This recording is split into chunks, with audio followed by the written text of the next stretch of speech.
And hopefully you can see that now. Okay, I just figured, so what I would like to talk about is, I just wanted to relay some of my experiences of this ohyay project that I've been helping out with, because first of all, I thought folks might be interested. And second of all, I'm really interested, not being an HCI researcher and actually admittedly not having read a great amount of literature in this space, how I might be able to turn some of these anecdotal observations into some interesting research questions and research studies. And if anybody's interested in working with that, I'm obviously all ears. So let's see. So today's plan, hopefully you've all moved to the slide with me. And I think so, yep. Okay, is I want to just go through a few observations I've made about interacting in these virtual spaces in ohyay. I'm not going to talk about how ohyay works or anything like that, really. And I've kind of broken it down into three segments. One is, and I want to talk at least about the first two. So one is what I call just virtual conversations, like sort of one-on-ones or small group meetings. The next one would be more like the setting that we were in to get started, like I'll call like the cocktail party, social mixer kind of setting, like that. And then last, if there's some time, I'd like to talk about sort of some observations about virtual talks and lectures, because I've been doing a lot of stuff in the classroom as well. Okay, so quick ohyay origin, just maybe 3 or 4 minutes, just in case anybody doesn't know, is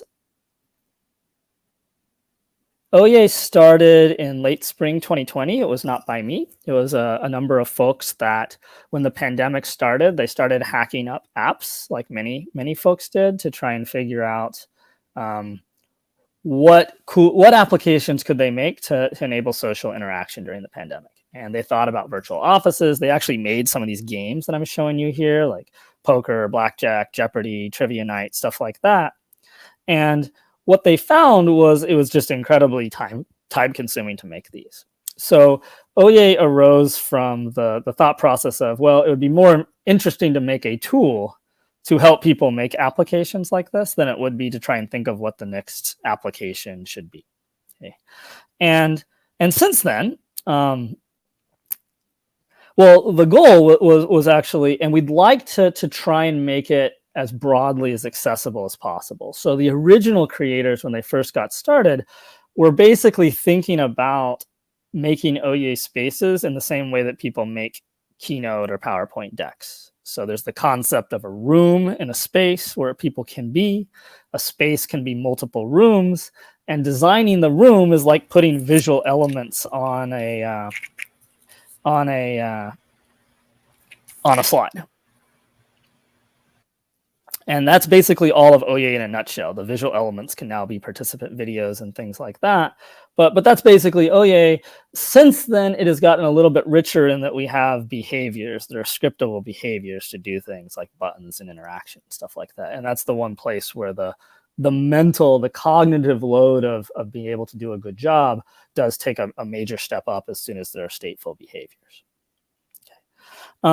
I'm not going to do a demo of ohyay or anything like that. Just, like, I'm sure you can trust me to say that I can break into a WYSIWYG editor at any time and edit the space. This is a text box. If I want to make a new participant element, I can do that, and I can drag myself there if I want to be in this participant element. So it's just exactly like what you might expect. If I want to put an image, maybe I have an image of a pillow, I want to sit on a pillow, and things like that. So there is a WYSIWYG editor behind the scenes that allows me to create these very much like Keynote slides. Okay. So since they got started, some of it were events that I've run, others are other events. There's actually been an incredible diversity of events on ohyay. So ranging from weddings and funerals to Fortune 500 company board meetings to a number of third-party freelance developers making escape rooms and charging money for them. And there's been a surprisingly significant amount of interest by film festivals. So Tribeca and a number of other film festivals have had their virtual film festivals on ohyay. And there's some more examples down in the bottom right. So my role at ohyay has always been like try and think of the most ambitious event that we can throw, and then try and build that event as an initial prototype, and then see if others can replicate it.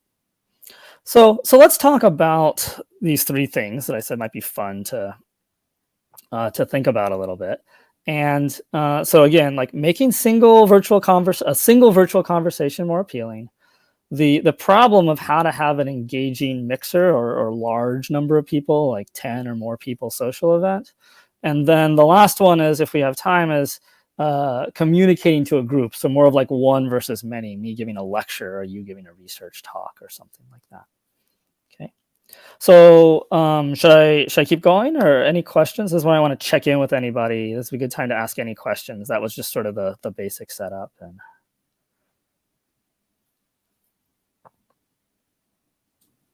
how do we ask questions? Is there you just unmute and start talking. Oh, okay. There's no second mic or anything. Yeah. It's just like Zoom, just to keep it simple today. Okay. I was wondering, what's the problem statement that you're working with? The problem statement that we're working with is we are trying. I think there's two. One is we're trying to make a tool that allows as many people as possible to make the events that they envision in their head. And two, we're trying to figure out what is possible and what works and what does not work in a virtual setting. Okay. Yeah. By work, do you mean for the people or just technically? No, for the people. We want to enable people. Like, the person that we are trying to build a tool for is the person that is creative enough to have an event in their head that they want to have. And that could range from someone that wants to throw a party, to a professor that wants to set up their classroom, to someone that's just trying to do a virtual interview experience for their company. Okay, thanks. Mm-hmm.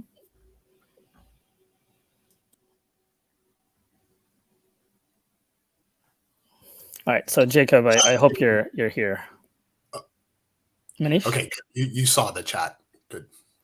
Yeah, I did actually. Let me try one thing. I don't.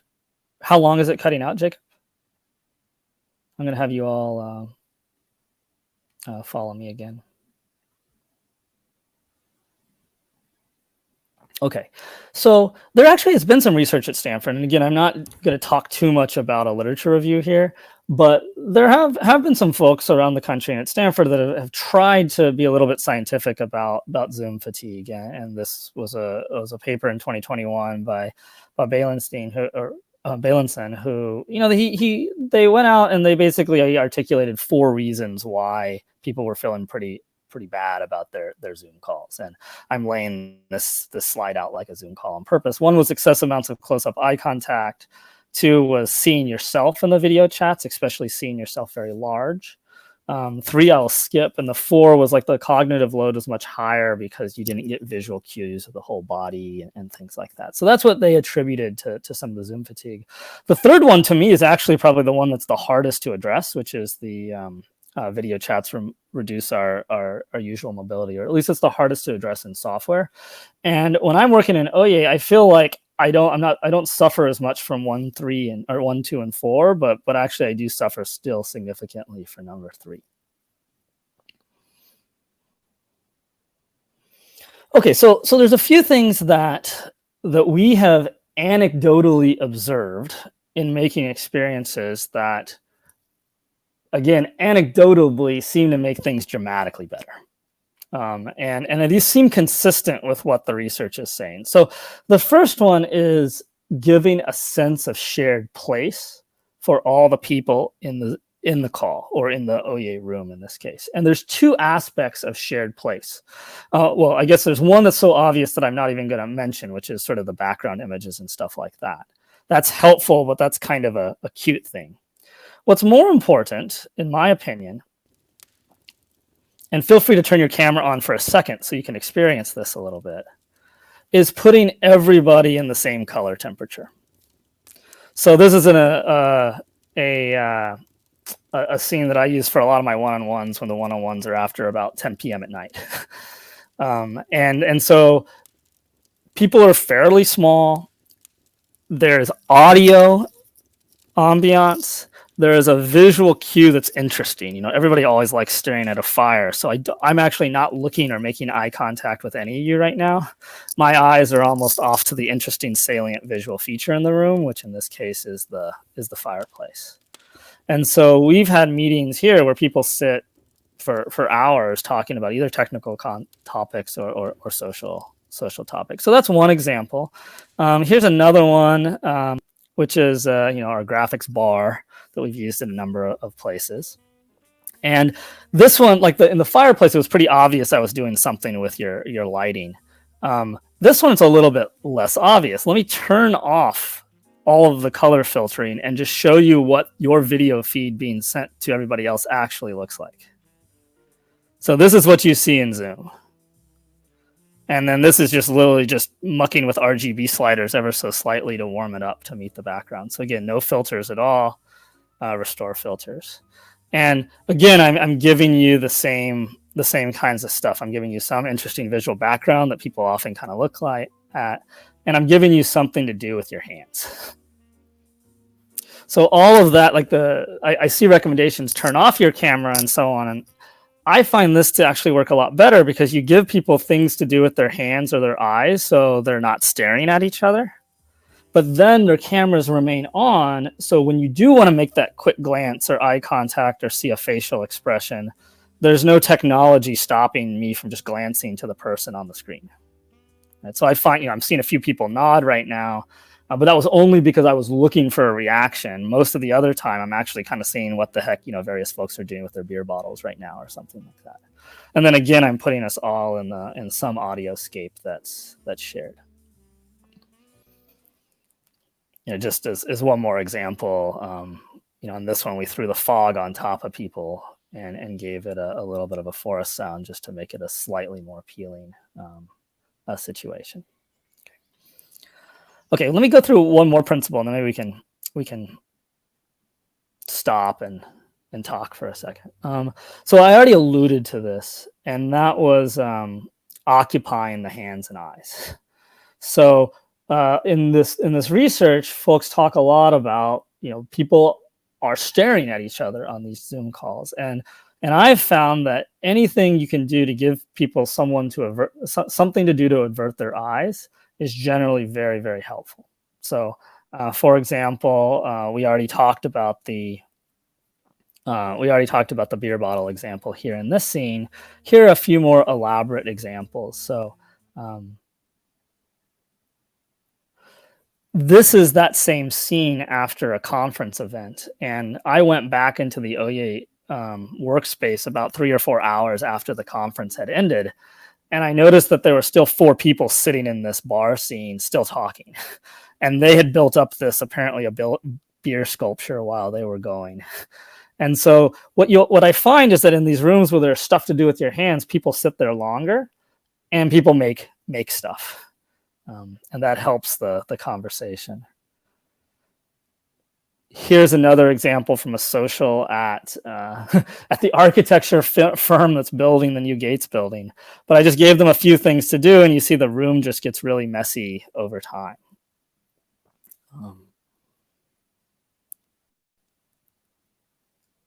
Here's an example of a puzzle. So any of you that have come to my ohyay events, you might have seen one of these things, but this is live. You can start working on this puzzle, and you may find it more entertaining to call the rest of the talk off at this point and just work on that.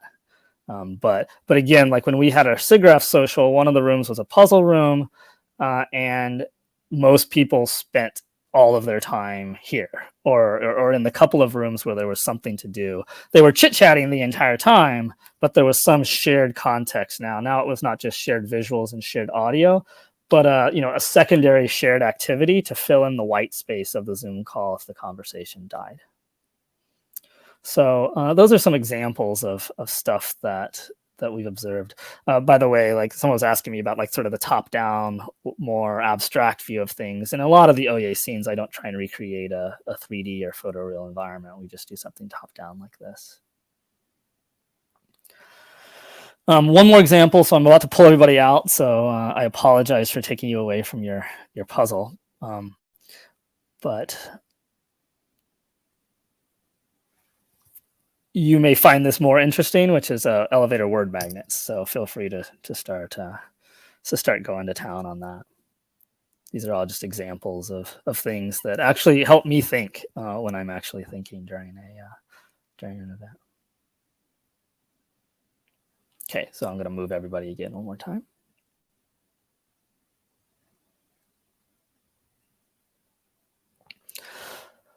So just to summarize some of this is, I feel like you can make people incredibly more comfortable and make these calls far more natural by shared visuals, shared audio, and giving people reasons to fill conversational white space with manipulating things with their hands or staring at something interesting, or giving them a visual distraction that's worth looking at while you're talking, even if you're not making eye contact. Because if we were all sitting in the room, maybe I might be making some eye contact with folks as a speaker, but everybody else is kind of looking down or looking other places, even though you might be paying perfect attention to the conversation. And one fun aspect of this is, like, when you come back to these events or meetings after they've happened, the rooms just are a mess. Like, they really look like they've been lived in and stuff like that. Okay, so this might be a good place for me to stop. And if anybody has any reaction, questions, comments, I'd love to take it.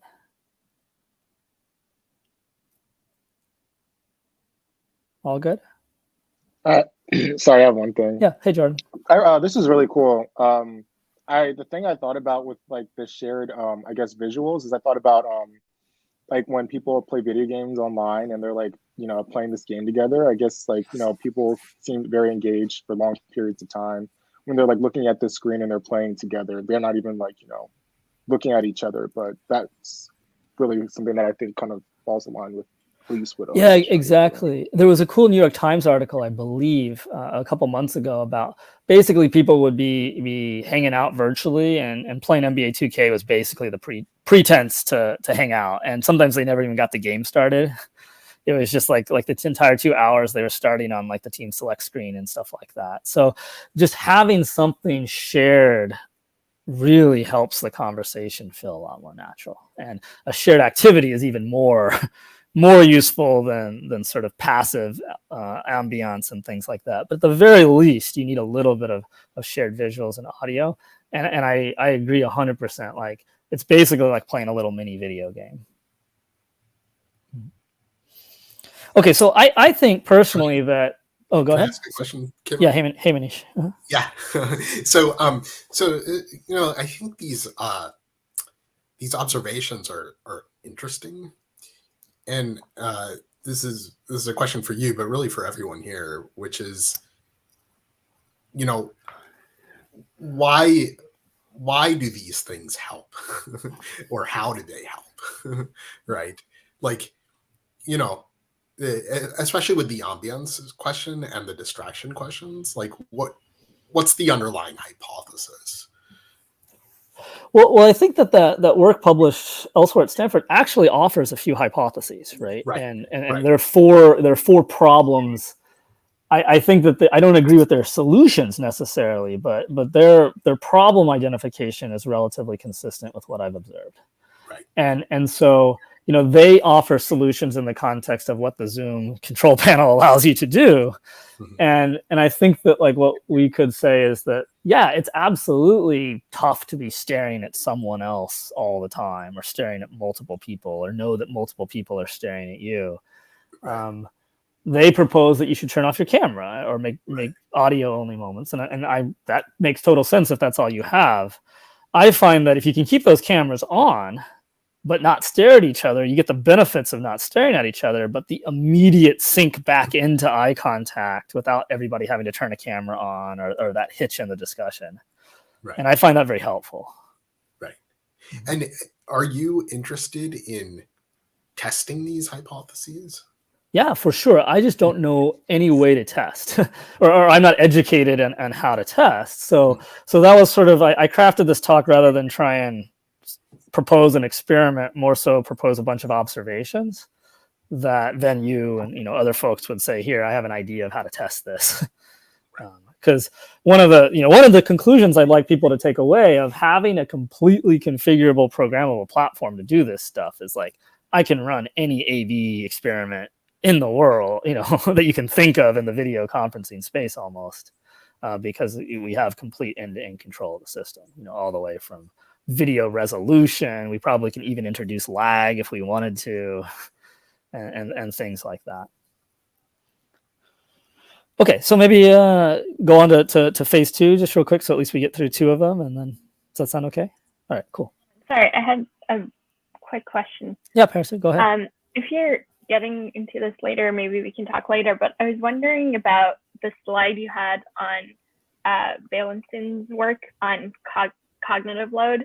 And that's something I noticed with these interfaces where you can like move bottles around, add music, where I almost feel like it feels like it would be more cognitive load. And I was wondering if you have any thoughts on like how to balance giving people things to do with their hand and feeling comfortable versus like what's going on, everything's moving, that kind of thing. For sure. I think there's also badly designed versions of this too. So let's caveat this on. You need to be thoughtful in your designs, and a lot of the things that unfortunately some of the things that I show are like first cut things that are whipped up the night before a presentation and stuff like that. My conjecture based on nothing is that, well, first of all, no, it can't get too busy. But the nice thing is that it's optional, right? So I can, like, the puzzle is like a little intense, right? Like the puzzle is like an activity that probably is like the focal point of the thing. The beer bottle example is actually far more passive. Most of the time, people are probably not dragging beer bottles all over the place. But when you come out of the conversation, which would normally be you'd be idle staring at someone or you'd feel awkward, you have something to do. You have something to put your eyes and fumble with a little bit. And I find that very helpful. And there's more to do, but actually less intense or less distracting. Now, a better, right on point with your question is like my lecture hall, where I have become very accustomed to be able to lecture, know what's coming up on my slides, watch the question board, watch the chat, and watch the emoji reactions at the same time. Other professors at Stanford struggle with that. And if we have time, I will talk with you about that. But long story short is that giving a virtual presentation is not giving an in-person presentation. And if you have similar expectations, you will fail. And so if you want to learn how to give a good virtual talk, you are better off watching a Twitch streamer than you are watching a good professor give a lecture in front of a crowd. Because, for example, eye contact is just not that important when I'm lecturing to 75 people. There is no eye contact coming back to me. And my eye contact with the visual audience is also not that important. What's far more important is if somebody asks a question in the question box, that I can weave it into my narrative within 5 seconds because they feel like exactly they've been heard. I feel like there may have been a recent publication about Bailenstein actually that shows that eye contact is important even in virtual context. I think it came out a few years ago. It's super important, as in like if I had a way to have it, I would want it. But when I have a class of 200 people, this is a lecture of 8 people, and half of you have decided you would rather just have the camera off because maybe you're looking somewhere else and you don't want to suggest that you're distracted or not paying attention to me. So the assumption that you're going to be able to keep the cameras on in a small group meeting is tough. In a big meeting is impossible. So my claim is that you should give up on that and find mechanisms that people want to use. And the interaction between a Twitch streamer and all of their followers is incredibly rich. And the interaction between those followers with themselves is incredibly rich. And it's probably 50% of the value of the event. And that's what you need to be thinking about when you're giving a virtual talk. But I could talk at length on that later. And we can follow up in person or set up a conversation. Okay, so let's talk a little bit about the second thing here. And the second thing here is a much harder problem that I don't believe solutions are crystal clear on. And that's the setting that I put you in before the event here today, which I think about as being like the cocktail party or mixer setting, where it's pretty natural if you showed up to this talk in Gates 3B, if people were standing there at a table, you would go up to them. in this thing, and again, like I put that together this morning, to be honest. That's not something that I've given immense thought about. So there are clear design errors already. And if I had, twice as much time, a lot of them would have been knocked out. But people are confused. What should I do? Should I go to a table? How do I know what's going on at other tables and stuff like that? So setting social expectations in a rich ohyay-like setting or a gather town setting is really, really hard. And I'm still trying to futz with that, so that discoverability and explorability is much more natural. So this is something that I think we're all familiar with. I'll call it the Zoom birthday party, right? Somebody hops on to a surprise birthday party. Everybody sits here. We all sing happy birthday. We all congratulate the person. And then everybody basically just sits there and maybe waits their turn to say something once every 10 minutes because there's so many people on the call. So that's sort of the experience that we've been trying to make significantly better. Okay. Now, here's another sample social setting. So I turned on the music again. There's 4 rooms. Don't do anything yet, but these are all links. So you can click to those on those links and start a conversation in a room. And I just want to give you a demo of what just happened. So imagine you just entered the party. You're like the first one here.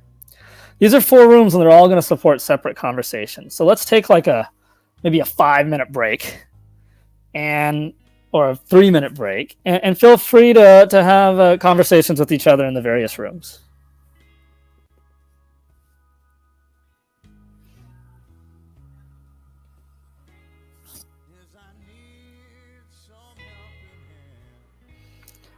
So notice how everybody ended up in the same room. Oh, sorry. Everybody ended up in the same room because they're all following me. Never mind. 1 second. 1 second. I did turn that off. Okay. Remove all followers. Okay. Sorry about that. Now you can go to separate rooms. I know what happened.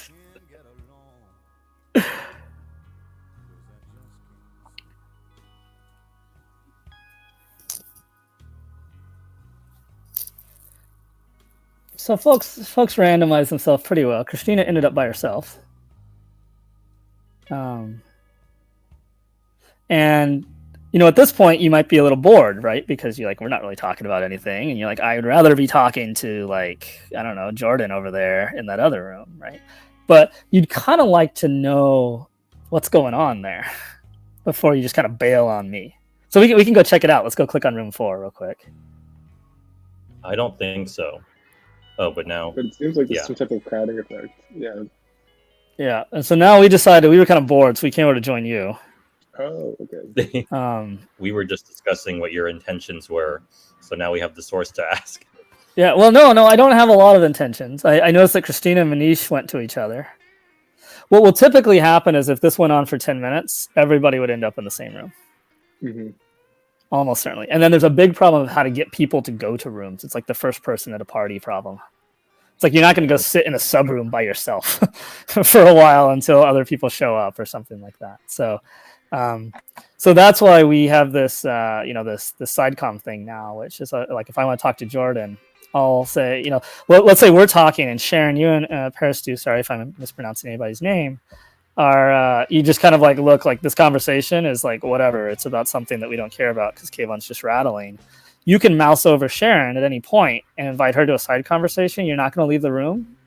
And it's kind of like the polite version of it. So go ahead and try it.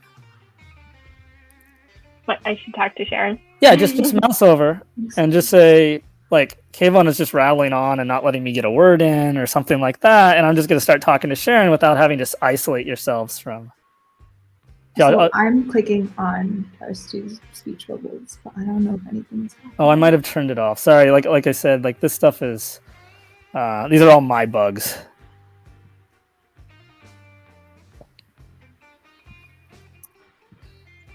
Anyways, let me see if I can do it for you. Yeah, How do you pronounce your name? Is it Peristu or is it Peristu? Sorry. Is that how you pronounce your name? Yep. Okay, cool. Well, anyways, it allows you to break off into other conversations without leaving the room. So it'll like gray everybody else out and stuff like that. So it's more of like an intermediate thing. Now, the other thing that I often figure out is like, I don't know if I should go to another room right now. Because like it might be better over there, but usually you can look across the room and be like, they're having a good time. I want to go check that out. And then I'll politely excuse myself. Whereas right now we have no visibility into that at all. And so that's another problem of how to know when to break out of conversations or how to butt into them. Like I don't know if they're at a point where like if I just appear that's socially acceptable. Okay, I'm going to step away and then I'll bring everybody back together. Okay, so I'm going to bring everybody back together in like 15 seconds.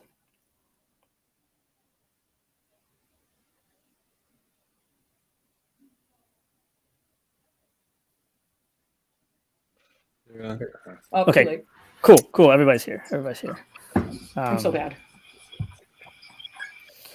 So I talked with some of you about this, but what are some of the pitfalls in that compared to like, let's say this was like, hey, everybody is sitting at tables during G Cafe or HCI lunch, and let's just turn to our friends and start talking or mingling before the event.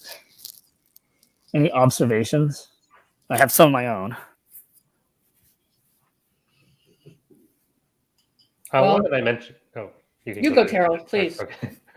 I guess one that I mentioned that when you're walking up to groups of people, you can kind of slowly, I guess, kind of approach and then decide whether or not you want to go in that group or a different group. Mm-hmm. But when here you have distinct choices between joining this room or this room, and you can't really be half in, half out. Exactly. So you don't get a preview to know what the conversation is like, which is very common. You usually, well, you don't get an audio preview. You also don't get a visual preview at all. And that's often very helpful. Usually the visual preview is like, are they having a good time? Are they laughing? Is this some place where I want to be? And the result is you basically have to step out of your current conversation to survey the field. You might know exactly where everybody is via text, text lists and stuff like that. But I've found that, and Manish has definitely observed this, that's very inhibiting. That's one place where this is very different than a real world conversation. So let me, we've tried a few things. I've definitely, for example, made these complex overview maps of an event. So here's an event where there were like 8 rooms. And this map was available to you as an overlay. So you were in a room, you were talking to people. You didn't have to leave the room to pull up the overlay to see where everybody was. So that at least allowed you to navigate the social groupings without leaving your current conversation. It still meant you had to do a lot of visual scanning to kind of figure out where everybody was and stuff like that. So we have variants of this that only show the rooms that are occupied. For example, like we'll just flat out make invisible rooms that have nobody in it. We've tried versions of it like Gather Town, where it was kind of a top-down map where you could see the people, you could even see their videos sometimes. And the problem with a lot of this is it's hard to know how to give the person that's not in the group a good preview. Like maybe it's like mouse over and the videos start playing and you hear the audio of the group. Or maybe you drag yourself close to the group and you hear the audio a little bit. But remember, if you're in that group, you have an expectation that people largely cannot hear you or not listening in. And so there's this tension that we always hit between visibility and exploration, enabling context of everybody and what's going on, and the visible and the expectation of privacy when you're in a group and somebody listening in is not seen. And if you do something like pop that user's visual on screen and go, this person is sort of can hear you, it's very intimidating. It feels like they're spying or something. And so I definitely have not come to a solution that I like just yet on these types of problems. The one that I like the most, and I may have accidentally not turned it on, is first of all being able to always visually preview other people. So if some of you could click on there are 1 people by the fireplace, if you turn your camera on, just maybe like 3 or 4, for those of us that are here, now that's a very live preview of what's going on there. So you can actually hear the audio a little bit. and you can see what's going on in those groups. So I'll throw somebody else there, like Paris, your camera's on, so I'll put you there so other folks can see people in the side room. I'll throw Mitchell there too. And so now we can hear and see what's going on there. But they don't see us. So if they lose situational awareness that people can be seeing them from inside of that side room, that it's not bidirectional, and I don't like that part of it. So I need to figure out some way to return the favor of who's listening in. Have you tried just leaving this view on for them? Up in the corner? No, just like it could all be in the same. Yeah. That's another way to do it, right? That only scales to some crowd, but and that's basically the side conversation stuff that we've built. Yeah, that's basically the side conversation stuff. Let's see if this works. Okay, so I'll bring everybody back here. Okay, so hopefully everybody's everybody's back here. Sorry, if you didn't see that effect, let me know, and we can put somebody there so you can see it. So that's one example. Manish, for those that were just in the side room, suggested, well, we could always just we could always just put those people there and audio isolate them in the room, and they don't have to go to a separate room. That's just what they see. Now, it would be nice for those people in that room to have like a clearer view of each other so that they could periodically make eye contact. So there's just some challenges in how to do this that I don't believe I've figured out 100% myself. So let me make sure everybody's following me again. Okay. And so this is the version that I think Manish was talking about. Let me see if this works here. How do I get back to the main room? Sorry. Okay, everybody's here again. So now if I didn't screw this up, you can mouse over someone and invite them to a conversation. So go ahead and do that. It's a little speech bubble.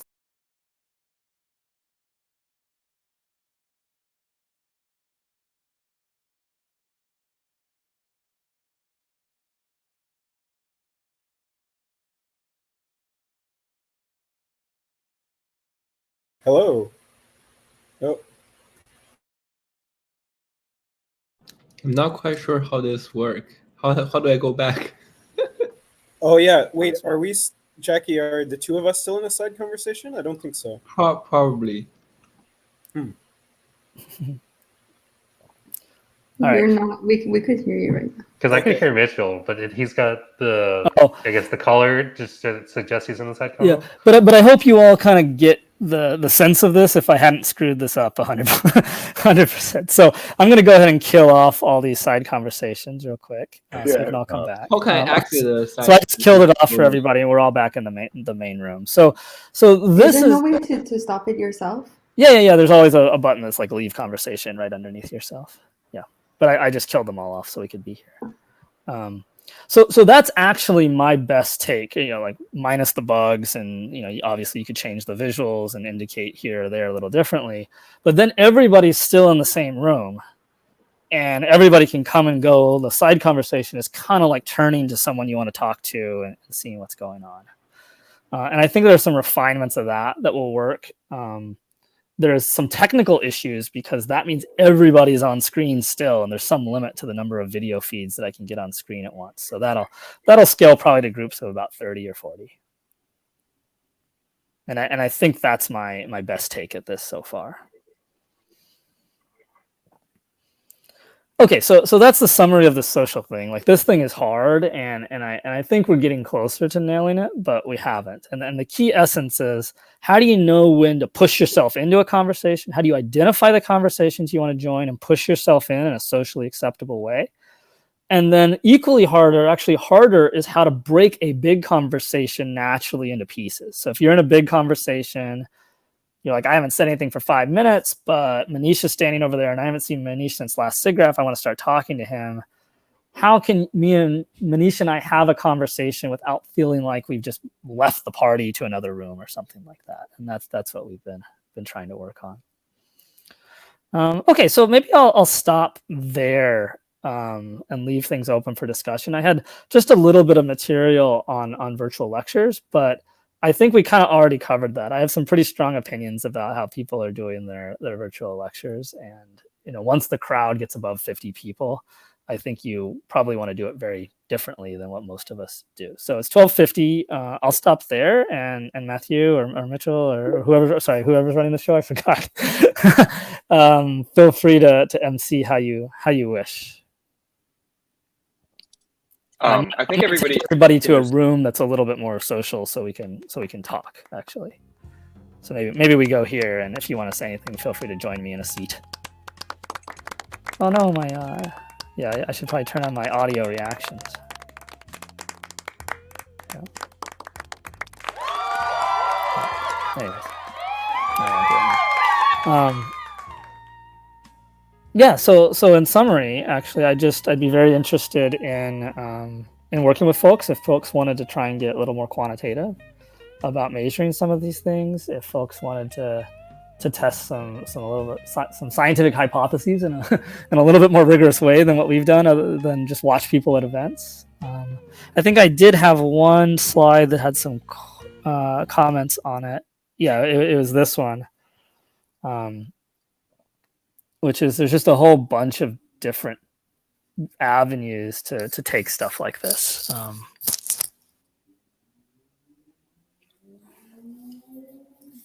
So yeah, that's the talk. For the visual distractions one, I think one of the things that I had seen Magically working towards, and they were like the AR headset company, is that the issue that they noticed is that when you're in AR, you kind of see your own kind of environment and you're interacting with it. But when you see other people kind of walking around, not seeing what you're seeing and not reacting to that, it's less immersive, less compelling. So I think that the visual distractions, like having the beer bottle and me seeing, like me moving it and other people seeing it and kind of reacting to it, is what makes it, I guess, immersive. Yes, I think so. Yeah, exactly. Because I'm playing with something and I know other people can see it. And that's very different than if I just gave you a widget that was only on your screen or something like that. I do agree with that. Yeah.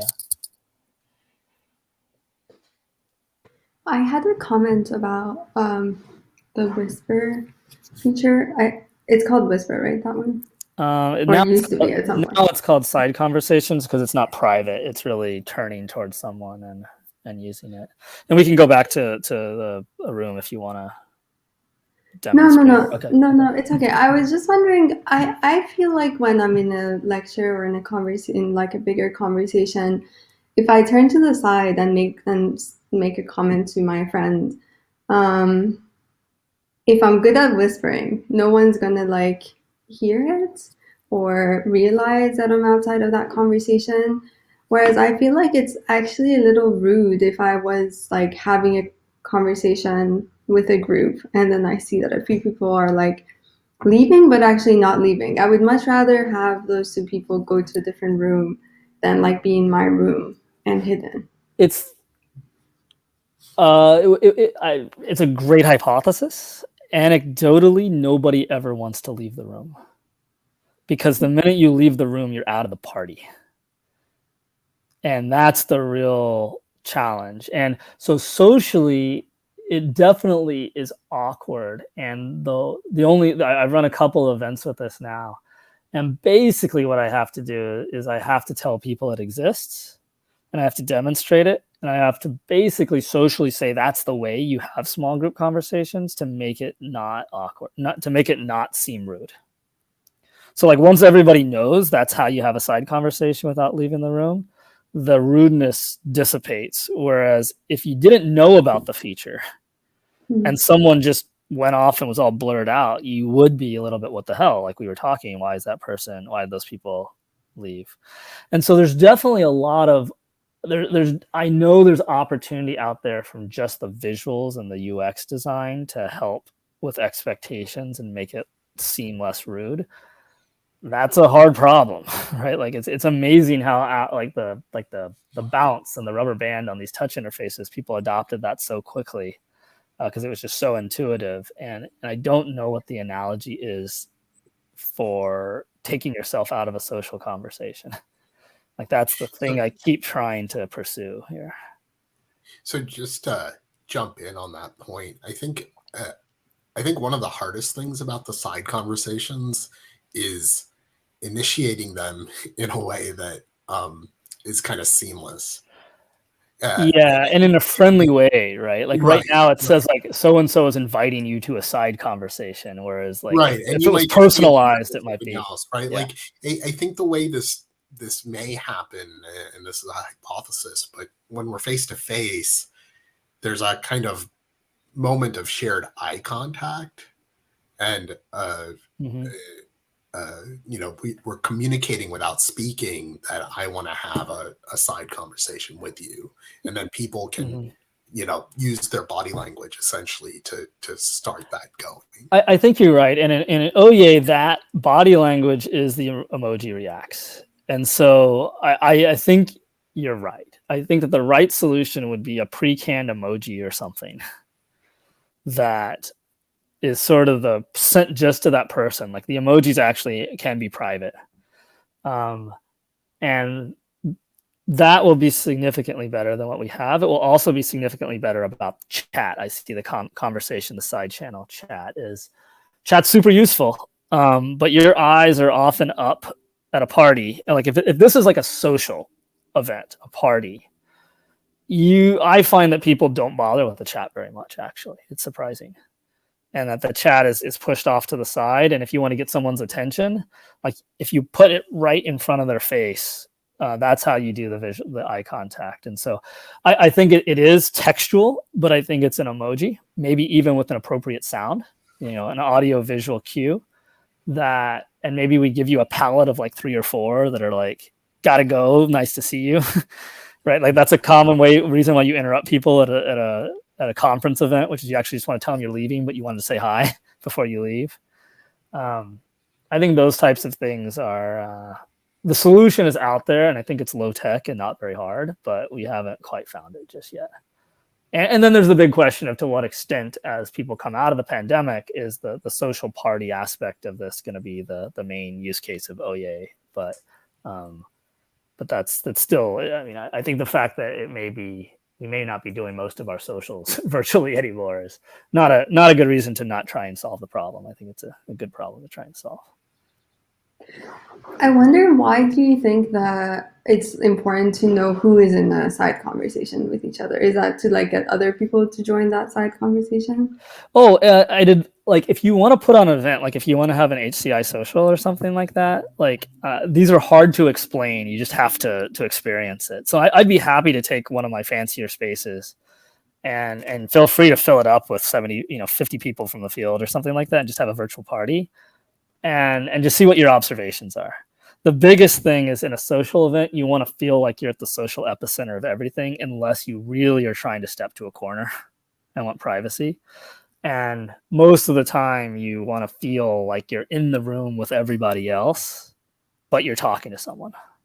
Yeah, no, but I'm wondering, like right now you highlight different colors, who is in a conversation with who. Yes. But do you think that's important, or what? Like, to me, it actually feels lower stakes to just say that, oh, the person is just in a side conversation without specifying with who. So that it's kind of like you're saving your space in the big party, but you're actually just like, be right back. And you don't know if the person has gone to the bathroom or if they're just out in the side conversation. A lot of these side conversations go on for 5 to 10 minutes, in my experience. They're not whispering like, you know, hey Navia, I'm gonna bail. They're like, that's actually chat most of the time. Like if you need like a small little message, that's private chat.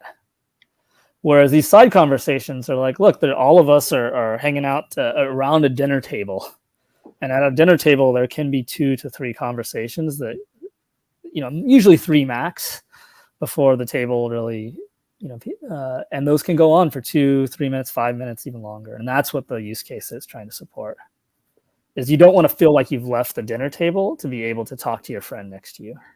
No, I'm sorry. I don't think my question is clear. I'm asking, why do you think it's important to know who's in the conversation with who? Because right now there's different highlight colors, right? Yeah, which is probably not the best way to show that information, but let's just talk about the information itself that you latched onto. Is rather than just, I stepped away for a second. Because you want to know if you want to join the conversation. So you want to know who's talking to who. So I could do it with text. I could show you all the groupings or something like that. But for some technical reasons, that was harder for me to do. So I just made every channel a unique color there this morning as a test. But you then maybe definitely you want to allow people to invite others to that conversation rather than you joining. both work, both exist. If at any point in time, like the other reason why you don't want to leave the room is if somebody you like comes into the room, you can be like, oh, hey, like get over here. It's the equivalent of turning your shoulders and inviting someone into the group. I'm just saying, if it's a private conversation, It's not maybe you don't private. want to show everyone. Okay, if it's It's like a not side private, yeah. conversation, if it's a side conversation, what if you don't want others to join your conversation? Because in the real world, I can tell what are they talking about. Do I actually want to join this side conversation? And so that way, maybe you want to give that agency to the ones that are in the conversation and not display to everyone who is in what conversation. Yeah. I mean, I think different parties, different social experiences are going to have different needs. And the idea of ohyay is that we are not prescriptive. All of these are options. So whether or not the volume of the side conversation bleeds out is a slider. And whether or not you want to allow people to join could be, in 10 minutes from now could be a slider if a user said, I actually need to support that interaction dynamic. So there's the research of how to build applications, and then there's the platform. The platform will let a creator or designer do whatever the hell they want. Now the question is, what are the right, simple, social modalities to create on top of those mechanisms? So, like, for example, in side conversations right now, there are parameters for volume of the main room from the conversation, volume of the conversation from the main room, volume of another conversation that you're not in, and options on the colors. But we could very easily add things like, should we treat this as a private conversation, which means nobody can butt in? So if you wanted to have an event with those social dynamics, like ohyay platform would allow you to create that experience and allow you to try these things to figure out which ones work or which don't work. What I showed you here is the evolution of like 10 different attempts over like 10 different parties to find the most socially acceptable thing. And it's still not perfect. But it's fun to play around with. Like, I mean, basically it's completely, a bunch of parameters. You can configure it all you want. And then there's a JavaScript API if you just want to code. So you can basically do whatever you want. Okay, it sounds like we're at the top of the hour. Thanks for coming, by the way. Like, I know I'm an outsider here. So, and like I said, I'd be happy to work with anybody if anybody wanted to try and study one of these effects and write a paper on it or something like that. Or if you have interest in studying questions like this and don't have any interest in my questions, like I'm happy to get you, sort of give you an intro to ohyay so you can do your own thing if you wanted to. But I think it'd be fun. Like, I think HCI at Stanford should throw a social mixer for everybody in HCI and go invite 100 people. And it's pretty compelling, actually. Like, if you do it right, like, we threw this New Year's Eve party with 150 people on New Year's Eve 2020, and people were like, that was freaking fun. So, we piped in a bunch of twist DJs, and we had dance floors and karaoke and a bunch of crazy stuff. So it was pretty cool. All right. I'm going to bail because I need to go do a COVID test and head into Stanford for my next research meeting. But again, thank you very much.